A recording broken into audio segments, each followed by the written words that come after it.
'Twelve A railway colony' 2 hours 5 minutes run టైమ్‌తో థియేటర్స్‌లో release అయింది.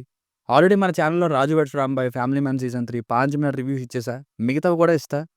ఇక చూసేయండి. అలాగే మరిన్ని రివ్యూస్ కోసం మన ఛానెల్‌ని సబ్స్క్రైబ్ చేసుకోండి. పర్సనల్‌గా నాకు 'అల్లరి నరేష్' గారు అంటే నచ్చుతారు. సో, అందుకే వెళ్ళా. ఇన్‌ఫాక్ట్ థియేటర్‌లో ఒక 40% జనాలొచ్చారు కూడా. ఇక ఈ సినిమా అయినా బావుంటుందేమో, కామెడీ జోన్ నుండి థ్రిల్లర్ జోన్ వైపొచ్చారని ఆశపడితే నిరాశను మిగిల్చారనే చెప్పాలండి. అసలు సాటిస్ఫాక్షన్ లేదండి మూవీ. ఇంటర్వల్ ఒక 5 నిమిషాలు పక్కన పెడితే, ఫస్ట్ హాఫ్ ఏమో ఇదేం రాడ్ రొటీన్ సినిమారా బాబు అనిపించింది. మళ్ళీ సెకండ్ హాఫ్ స్టార్ట్ అయినాక కాసేపు అలాగే ఉంది. ఇక లాస్ట్ అరగంటలో ఆ నాన్ లీనియర్ స్క్రీన్ ప్లేతో అసలు స్టోరీ అన్‌ఫోల్డ్ అవుతుంది. ఆ అరగంట గురించి ఇంత సినిమా తీసినట్టు అనిపించింది. ఆ అరగంట కూడా జస్ట్ పర్లేదు. అది కూడా పేపర్ మీద రాసుకున్న కనెక్షన్స్ అన్నట్టే ఉంటాయి గానీ, నెక్స్ట్ ఏం జరుగుతుందో అనేలా క్యూరియస్‌గా అనిపించలేదు ఈ థ్రిల్లర్. ఏదో థ్రిల్లింగ్‌గా కొంచెం ట్రై చేశారు. కానీ మిగతా సినిమా నాకైతే సాటిస్ఫై చేయలేదండి. మా ఊరి పొలిమేర డైరెక్టర్ గారు దీనికి రైటర్ అంట. అవే ఛాయలు కనిపించాయి. దెయ్యాల పాయింట్ వర్కౌట్ అవ్వలేదు. ఆ ఫ్లాష్ బ్యాక్‌లో రీజన్స్ మరీ దారుణంగా ఉన్నాయి. ఏదో ఒక 10 థ్రిల్లర్స్‌ని మిక్సీలో వేసొచ్చిన మిశ్రమాన్ని తీసినట్టుంది. అన్ని ఇంట్రడక్షన్స్ ఏంటండి ఫస్ట్ హాఫ్‌లో. మళ్ళీ సీక్వెల్ ఎందుకండి దీనికి? ఎండ్ క్రెడిట్స్‌లో సీన్ పెట్టారు సీక్వెల్ ఉన్నట్టుగా.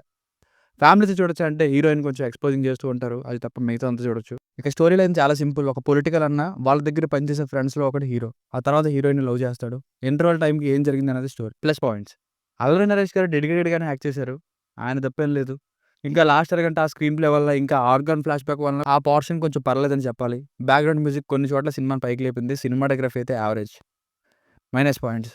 అసలు ఫస్ట్ హాఫ్ అయితే ఇంకెన్ని సార్లు చూడాలిరా బాబు! అదే తాగుబోతు ఫ్రెండ్స్ బ్యాచ్, అమ్మాయిల వెనక పడే పోకిరి రోల్లు, మాటి మాటికి నాన్ సింక్‌లో వచ్చే సాంగ్స్, సరిగ్గా లేని ఎడిటింగు, చిరాకొచ్చేసింది ఫస్ట్ హాఫ్ అయితే.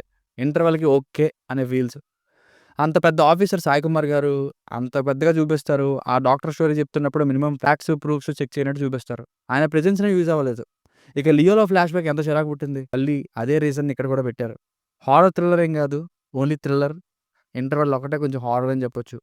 సో, ఫైనల్‌గా మూవీ వర్డిక్ట్ ఏంటంటే, థియేటర్‌కి వెళ్లి డెఫినిట్‌గా చూడాలి అనేంతలా అయితే మూవీ ఆ ఎక్స్‌పీరియన్స్‌ని ఇవ్వలేదు. ఆ సెకండ్ హాఫ్‌లో పర్లేదు అనిపించే అరగంట కోసం ఓటీటీలో చూసినా చాలు అనే ఫీల్స్.